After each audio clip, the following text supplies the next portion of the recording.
My name is Varun Karanantham. I'm here with Sheldon Fernandez, co-founder of Darwin AI, and he's a very good friend of mine, and I know him for quite some time. And Sheldon, thank you for being here. Thank you for having me. We're indebted to you, my wife and I, for forever for helping us with our mortgage. So pleasure to be here. Thank you. So you are a different guest, and you are a special guest. Like we usually talk about mortgages, now we are going to talk about completely different aspect, which is AI. Yeah.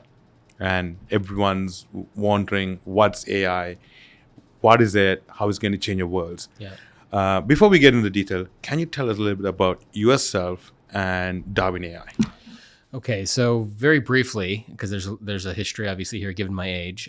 So Varn, I went to the University of Waterloo long time ago, where I studied computer engineering. And when I graduated, I started a software enterprise consulting company with some classmates called Infusion. And we actually grew up on Wall Street writing custom software for very large investment banks.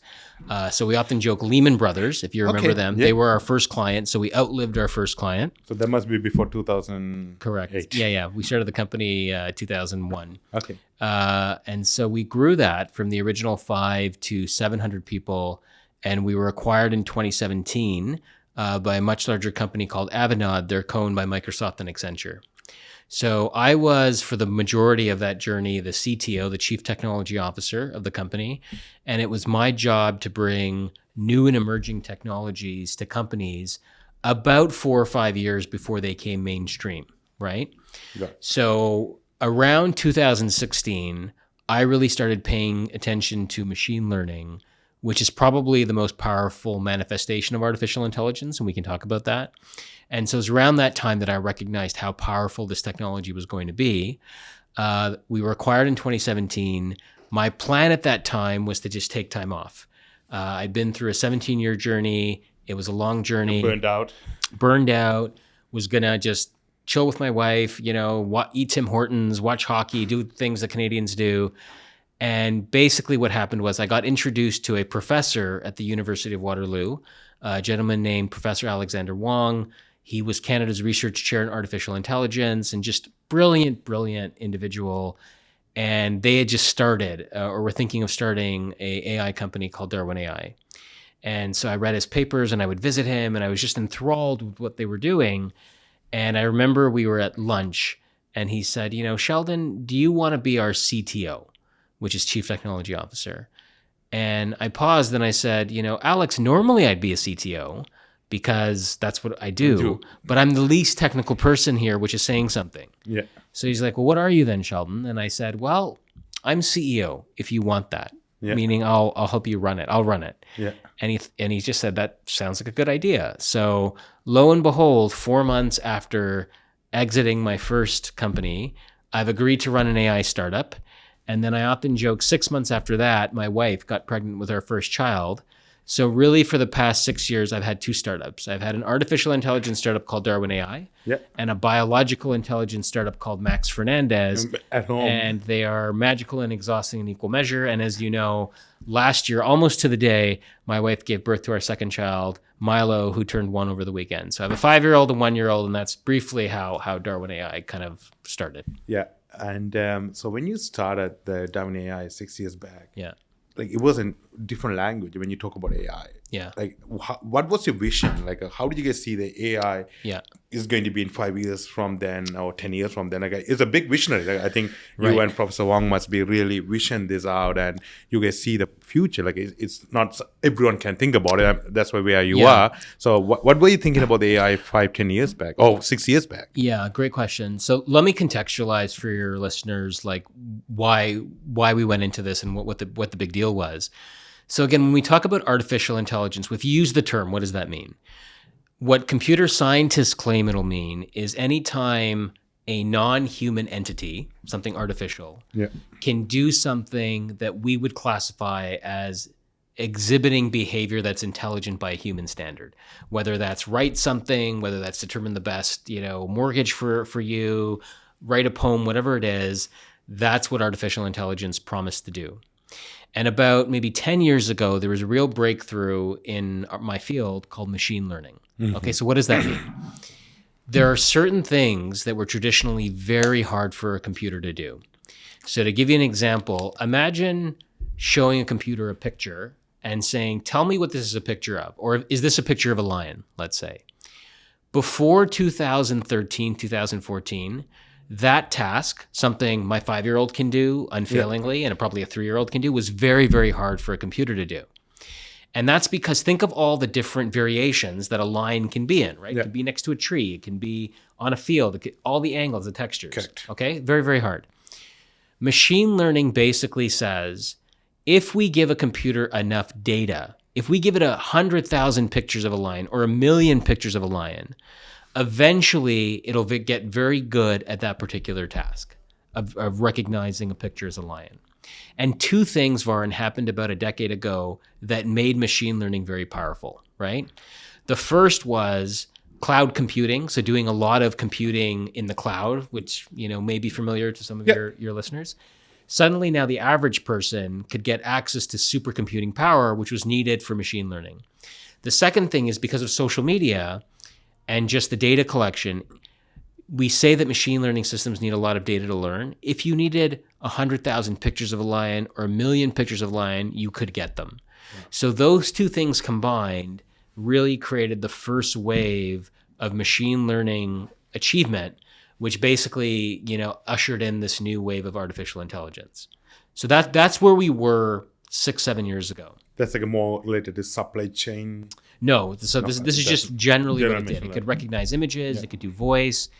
Now, the challenge with machine learning, and this is a challenge that exists to this day, is something that you will hear often framed as the black box problem, which means even the experts who design these systems don't understand why they reach the conclusions they reach, right? Because machine learning is based on something called neural networks, which are things that try to mimic the human mind and the human brain.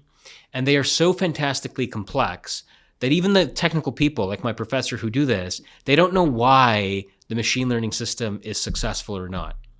So the long story is, when we started Darwin AI, this professor and the other academics around him had invented special intellectual property to explain or illuminate that black box. And we basically went to market and said, hey, this is a real problem. And so we have technology that is going to illuminate that black box. And it's on that kind of IP that we started Darwin in 2017 and raised money and began the whole Darwin AI journey. Okay. And so how you grow from there, like how do you guys get into a business, or how do you started to solve problems through Darwin AI? Like walk us through some problems you guys solved, or... Yeah. So again, we if that's okay. Yeah, no, absolutely. So we went to market with this explainability. That's the technical term, technology. And our vision at that time was, we are going to create technology that other technical people can use to create better AI. So engineers, developers, that was our target audience, right? And we raised a decent amount of money, well over, maybe 10, 15 million Canadian dollars, to realize that vision, right? And we were doing okay with that approach. And then, of course, in 2020, the world turned upside down because of COVID. And discretionary spending just dried up. So that's when we went through our first metamorphosis as a company. And we basically said, okay, we have this incredible technology, but we can't make a commercial story out of our original game plan, which was this other stuff, right? So that's when we decided to go vertical. And we said, okay, instead of trying to target developers and other people, where could we apply the technology in a way that would be interesting? And we looked at 3 verticals. We looked at financial services, because I have a background in financial services. We looked at healthcare because of some work we did during the pandemic with COVID and AI. And then we looked at manufacturing. And manufacturing, because we were doing a lot of work in aerospace and defense, was probably the most attractive to many of our clients. So then we pivoted the company and we created a specialized offering basically to use AI to detect electronic component imperfections really efficiently. So when you make an iPhone, when you make a Google Android, when you make an iPad, there are millions of components, as you might expect, inside that electronics. And QAing that is a real challenge. So we had specialized The technology. small pieces, like exactly, yeah. They have humans do it. How do you differentiate between dust and a scratch? All these things. So we created an offering for that, and that's where we had commercial traction and really, achieved some success. Okay, so and fast forward 7 years later, now AI. Like a lot of people are talking about AI in every industry. It could be manufacturing, or it could be residential mortgages, or it could be financial services. Where are you seeing the growth of AI compared to 7 years back, and how it's impacting everyone's life right now? Right. So, the analogy I sometimes give people, and this might appeal to your older listeners or viewers as opposed to the younger ones. It's like they don't believe in internet. They don't believe in Google. Well, right. So imagine the internet in the year 1994 or 1995, right? If you remember back then, and you're a little bit younger than me, but we had modems, right? Yeah. We had that, right? And plug into the plug phone into line. the phone, and then somebody would pick up the phone and would sever your connection and all that. But think about if you had asked somebody, what is the potential of the internet in 1994, 1995? And all they saw was that you could connect to, Netscape and these little things, but suddenly became everywhere. And you can't imagine, with very few exceptions, you can't imagine a business today without the internet in some way. The same thing is true, probably more so with artificial intelligence, right? I mean, think of all the things now that you can see artificial intelligence do. It can write things per ChatGPT. It can look at videos and analyze them for you. It can look at vast amounts of data. It can synthesize drugs. We are in for some kind of revolution in the next 15 to 20 years that I don't think we can even appreciate now in the same way we couldn't appreciate the internet in 1994. I mean, who knew that in 1994, the publishing industry, for example, would be turned upside down? Or that completely new industries like e-commerce would be born. Like social media, all these kind of things, right? Blockbuster laughed when Netflix approached them. Absolutely, yeah. And now they took them over. They took them over, right?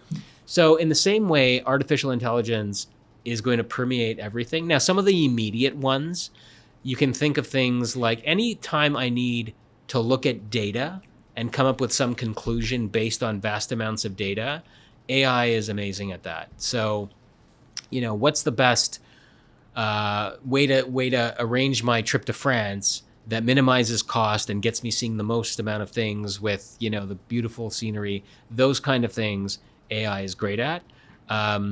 Where AI still needs to do a lot of work is physical. It's not going to replace plumbers and that type of thing for quite some time. And it still makes a lot of mistakes that are obvious to a human being, right? But in virtually every aspect of industry, it'll be hard for me to think about where AI couldn't be useful. What we are still trying to figure out is where it's most valuable. And what we've learned right now, and this is, the current kind of thinking that, I feel reflects the accuracy of where we are. It used to be the case that we thought AI would replace human beings in a lot of areas. And it, in certain areas, yes. But where it is most powerful is augmenting a human being and making them better at their job, right? As opposed to outright replacing people, because you bring so much experience and things that can't be captured with data. And an AI can help you, but it can't replace you, at least now. I think that's a valid point you brought up, Sheldon, because there's a lot of fear around AI is going to take over everyone's job. Yeah. Like, do you see that happening, or it's going to be make it more efficient for you? Like probably some of the service-oriented jobs, and you see this is going to be an issue in 5 years, 10 years from now, in terms of it's going to be a big threat for the humans in terms of losing jobs to the AI. Okay, great question.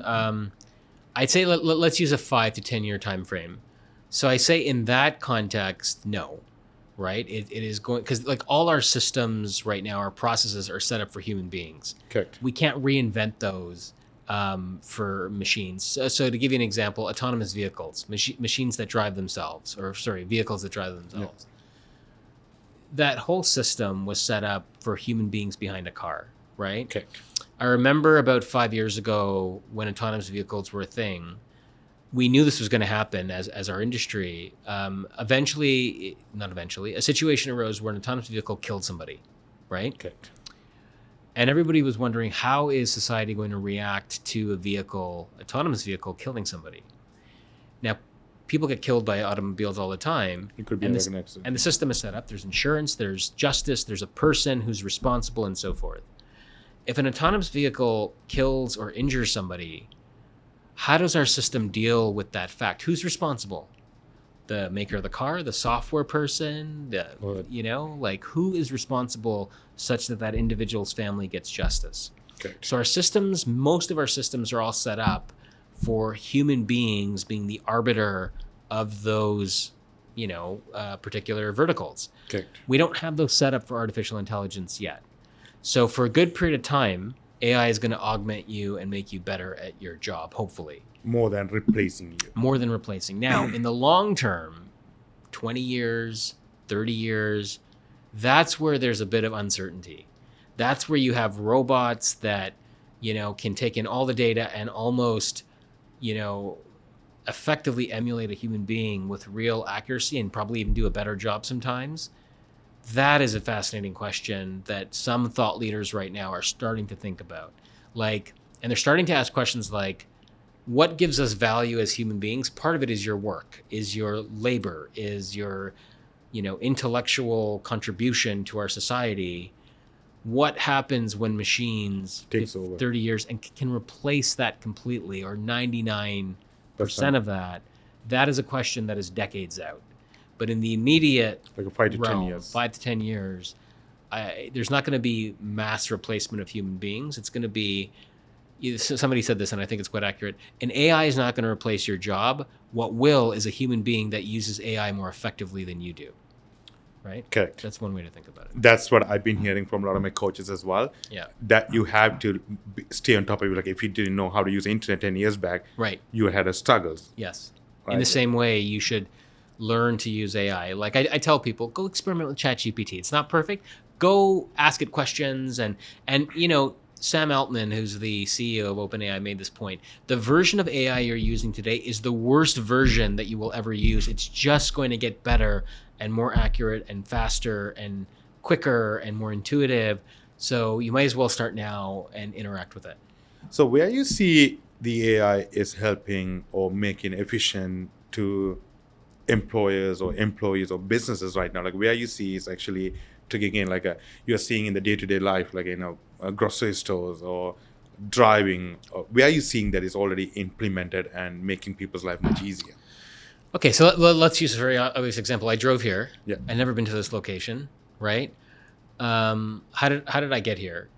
20 years ago, was a map. You would have given me directions. Yeah. Maybe I would have used MapQuest or and printed MapBook, it or something like that. Then you get lost. Now I punch it into Google Maps or Waze, which are fueled by AI, real-time traffic. I don't even have to use my mind. I'm literally looking at a screen, and there was construction on here, Ontario, so I moved around and it recalibrated. Think about how easy and seamless that is compared to 15 years ago or 10 years ago, right? Now take that and think about that in the context of your job. Brian, think about all the things that maybe you do. Let's use the example of you giving me my mortgage, right? Yeah. So for context for your viewers, Varun is a superstar and he helped me get a mortgage on my first house, really, which is kind of strange at my age, but that's another story. But think of all the paperwork and processing and back and forth that we had to do to get that done, right? The day after I closed my house, you sent me 40 different PDFs or something, to sign, to look at or whatever. And I remember setting aside 3 hours at work to go through this, and there's a time factor. So it's I'm setting aside now a lot of time to do this. Think about AI ingesting all this in seconds and giving me, okay, this is what you need to know. This is the ID we need. You need your social insurance number. I'm going to pull that from your email. Imagine that orchestration of all the things that are laborious for me to do that can be done instantly with AI. We're not there yet, but we're getting there. But to think about the things that cannot be done by AI that I would still need your input on, right? Varun, what type of mortgage should I go with? I don't know. You're a mortgage guy. I'm not. Yeah. What's the impact on income? What are the things that, I need a human being who's been through this experience to advise me on that an AI just won't understand because it doesn't understand mortgage or data or anything like that. So this way, it's always stuck to my head. One of my coach, Dan Hardy, always mentioned that you need to have an EI and an AI, emotional intelligence and artificial intelligence. And if you can combine them both to the full capacity, you are successful in your business. So as you said, what I understand is the process will be simplified, the service level will be better, but you still need a human touch with the best service possible and give the best advice. It's going to make you a difference. Especially in the context of a mortgage, right? I'm not buying a book on Amazon. I'm buying something that costs millions of dollars and is impacting my family.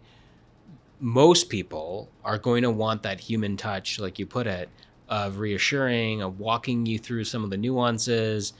You can ask ChatGPT things. It'll give you an answer that is sometimes correct, and we should talk about that. But it's giving you an answer in front of you like a textbook. Correct. It's not giving you the, hey, let me tell you what really this is about and so forth. It's a completely two different experience. Yeah. And here's the other thing with AI. It gets it right a lot of the time, more accurate than human beings in many circumstances. But when it's wrong, it is spectacularly wrong. Oh, really? Right? So ChatGPT is a good example of this. Like, my wife's a doctor, as you know, she's a psychiatrist. So just as a test, we went through and we said, this is a situation with a patient. This is her situation, like circumstance. What do you recommend in terms of drugs? And it recommended something that wasn't wrong, but if it didn't inquire about a pre-existing condition or something, that person could die from the advice from ChatGPT. So you need somebody with the expertise on top of ChatGPT to say, no, that doesn't make sense, or yeah, actually that makes sense, right? So that's the drawback. It's trained on data, and it's not always circumstantial because it doesn't understand context. And that's an important point. Like, we used the example earlier of AI recognizing like a picture of a lion, right? Varun, an AI does not know what a lion is. It doesn't know that it's a carnivorous jungle cat that can walk in here and kill us both if it was not behind a fence. But it's someone feeding. It's just data, right? So the artificial intelligence is giving you insight, not about the world as of yet. It's giving you insight about the data that it was trained on. So it may not know that the latest regulation by the Ontario government means X, Y, and Z and so forth. And Sheldon, you better watch out because the Fed's going to raise interest rates. So I would go with this. It doesn't know all that. And that's where the expertise of somebody like you is so critical. So where you see this is going to be so let's say, for example, if you want to make a changes in the financial industry, banks are the hardest one to change. Yeah.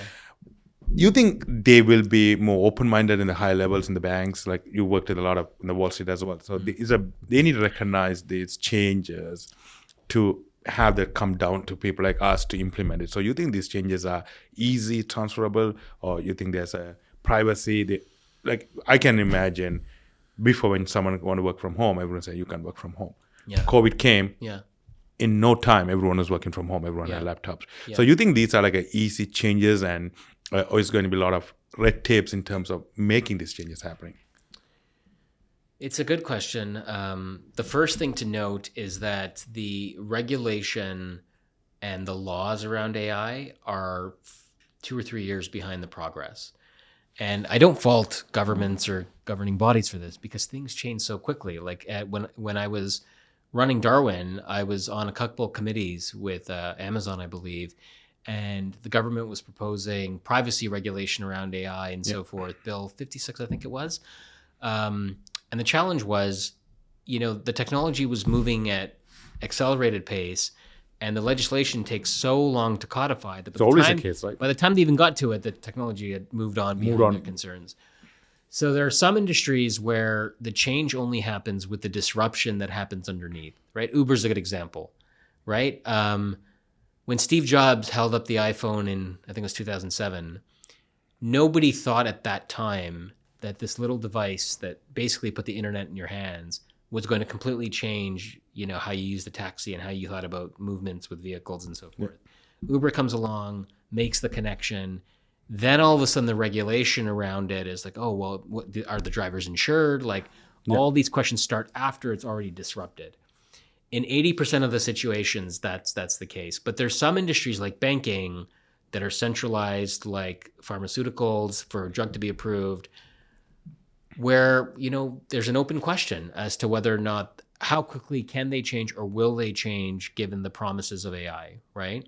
And that remains to be seen if they can adapt quickly enough. And in some cases, you don't want them to change too quickly. Like if a pharmaceutical drug is going to be introduced to the market, it doesn't matter how quickly AI synthesized it or moved it along. You still want the checks and balances in place for the societal good, right? So we'll have to see how some of them react. And where do you see Canada with the technology of AI compared to other part of the world? Yeah. So Canada for the longest time was a leader in AI, right? The inventor of machine learning, a gentleman named Geoffrey Hinton, is Canadian and did a lot of his pioneering work at the University of Waterloo. So we are still known for being one of the top 5 countries, I'd say. Honestly, I thought we were behind on it. When it comes, though, to the theory and the academics around AI, where we lag is we don't have enough, frankly, entrepreneurs that take that theory and turn it into commercial businesses, right? Got it. So if you think about, when you think about AI companies, what companies do you think about now? You think about OpenAI, United States, NVIDIA, United States, Microsoft, Amazon. Yeah. With few exceptions, so much of this comes from the U.S. Yeah. And that's where we need to up our game, and that's, I think, post-Darwin, one of the focuses that I'll have or try to have. Got it. What's the vision for Darwin AI for next 5-10 years? Well, your listeners can Google Darwin AI and reach their own conclusions as to what our plan is, or where we ended up. But I think broadly speaking, I think what I'm fascinated around is seeing a lot of the new things around generative AI. It's just so quickly moving. That's the AGI? So there's 2 things, right? Generative AI is AI generating things for you. Okay. ChatGPT being one of them. Okay. There's videos now. You can say, here's a video of Arn and Sheldon. Put them in Bora Bora on a beach, and halfway through their discussion, there's a shark attack. And it's getting to the point where a special effects, engine will generate a movie for us, like as if a professional did it. Not there yet, but it's getting there, right? That's generative AI. AGI, artificial general intelligence, is an AI that does not need to be trained, but learns just the way a human being does by observing the world and making its own conclusions. And, I used to say, there's like one of the quintessential things that we have as, I wouldn't say human beings, but as a species on this earth is consciousness. And so the question a lot of people are asking with AGI is, do you eventually have a conscious thinking machine, right? There's been a lot of sci-fi that you'll see around this, but that to me is a fascinating question, looking 20, 30 years from now. I used to say when I was asked this question a while back about AGI or artificial consciousness, I said, I don't think I'll get an answer to that in my lifetime, but I wouldn't be surprised if my son, who's 5, gets it in his lifetime. And given the progress, even though I'm old, I think we may see it in our lifetime. And that raises all sorts of fascinating questions. My dad, he's 80. He would have never thought about taking Uber. Right. Like it's fascinating for him. He's like, what happens? Give me the number to that. Yeah. Yeah, that's we'll be like that. We'll be like that, right? Yeah. Somebody told me recently, any technology that existed before you were born is just always there. Yeah. Right? You think about TV. My parents tell me there was a time where they didn't have TV, and I can't imagine that. Yeah. Right? Technology that's invented from the time you're 0 to 30 is always cool and fascinating and interesting. And technology that gets invented after you're 30 is scary. It's challenging. Right? My son doesn't know a world where an iPhone and touch and all that doesn't exist. Like, that's just natural to him. It's new. It's something I had to learn. Yeah. And so another fascinating question is, what does the world look like when AI in its current power and form is just second nature to children, right? Okay. I'll give you an example. I learn the best and deepest by writing. Okay. If I really want to understand a subject, I'll write about it, and that forces and challenges my own thinking. You don't have to write now in the same way because you have ChatGPT. Write me this. Write me that. But I remember trying to write an article with its help, and I'm like, I feel I cheated myself because I didn't struggle with the writing, and I don't think I had the understanding of the subject that I did. And I think, these new students who are like, my best friend, his daughter is starting McGill in the fall.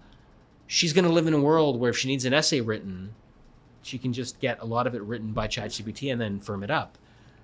Now, the cynical part of me says, well, you won't learn the material that way. But I'm sure the cynical part of my parents said, well, with a computer and grammar checking and spell checking, you don't learn how to spell. If you use a computer. So we need to adapt. And use a dictionary, right? Exactly. So I'm just curious what that effect will have on people. This is a question for my son, like my 11-year-old son. He wants to know what will be the future and what he can focus to get ahead of technology. Oh, wow. Your son's 11? Yeah. I mean, how do you answer that? One claim, right, is that, okay, so they say the Industrial Revolution replaced human muscle, right? Meaning where we had work before, like human labor, farming and all these things. The Industrial Revolution made human muscles obsolete because we had machines that did all that work. They're saying with artificial intelligence now, intellectual work, a lot of it will become obsolete, doing your taxes and so forth. And somebody said, well, what's left? And that's like the human heart. That's like the empathy that you were talking about. Emotional connection, emotional intelligence. So your son would be two things. In the short term, certain jobs are going to be really hard to replace. And those are blue collar things that we used to think, weren't as prestigious, let's say, as some white collar things. I think that might change. But emotional intelligence now and forging connections with people and giving them some emotional value, I think is going to be really important. That's the only thing is going to be hard to replace it. We think, right? We think it's going to be hard to replace. My wife's a psychiatrist, as you know, and I mentioned. And, we used to claim for the longest time, nothing will replace a human being sitting across from you that understands, that empathizes, that has been through that. Some of your viewers might remember a movie from 2013 called Her, and I would highly encourage them to watch it if they haven't. Okay. And it won the Oscar for Best Screenplay, and the main character, Joaquin Phoenix, and it takes place in the future, falls in love with his AI, who is voiced by Scarlett Johansson, who, interestingly, OpenAI tried to use her voice for their OpenAI voice version. And when we watched that movie, we said, a machine will never be able to do that. It won't be able to emote and understand your emotion and so forth. I think we're a long way from being there. I wonder if we'll ever get there. But what I would say to your son is, one, embrace it, embrace AI, but also, the one thing that we think it won't be able to replace is your emotional intelligence. Correct. Yeah. And I can't even see them. He got a public speaking. They are merging ChatGPT AI in a public speaking. Yeah. And before it was like a crime, like it's like a plagiarism if you kind of merge them together. Now it's like become very open. Think about like translation, right? Going to other places, saying it, and it translates and it does it back. But then again, like who checks that, right? How do you know the translation is correct and all this kind of thing? If I don't speak Italian and the person serving me doesn't speak English, and we're relying on technology to translate it, is it correct? I don't know. We don't know. We're just communicating. That's the thing. So those are the real, challenges that we need to figure out. Anything else you want to add to the viewers? Anything that I missed to bring it up to you? I would just say I know AI and the prospect of AI is scary for a lot of people. But another way to think about it is think of all the things that it might allow you to do and all the innovation it might result in that we don't yet have or worry about, right? So, to use an obvious example, there's a lot of people worried about climate change and what we're doing to our planet and so forth. Many people believe that the only way we're going to engineer our way out of this predicament is through innovation. Mm-hmm. It's not going to be people changing their lifestyle. It's not going to be some, massive government centralization where we agree to limit fossil fuels, but it's going to be innovation that has to do that. I think the best hope is that AI is going to be part of the acceleration of that innovation, and it'll result in bad things. It always does. But it can also result in incredible things like taking people out of poverty, improving our planet, drinking water, all that stuff. So, look at it from both sides and don't be afraid to embrace it. Sheldon, I'm sure there's a lot of viewers. It's a very fascinating topic, AI, and you are one of the pioneers in Canada who brought AI to the next level. There's some of the viewers may want to reach out to you. Yeah. What's the best way to reach out to you to chat? Yeah, so I'd say just they can find me on LinkedIn. That's probably where I'm most active, even though I've taken a break professionally from, engaging day-to-day things. Yeah. But yeah, find me on LinkedIn. I'm always happy to connect with people. And, this is a fascinating topic I believe in. So I'm happy to connect with people if they have questions. Perfect. Thank you, Sheldon. Thank you.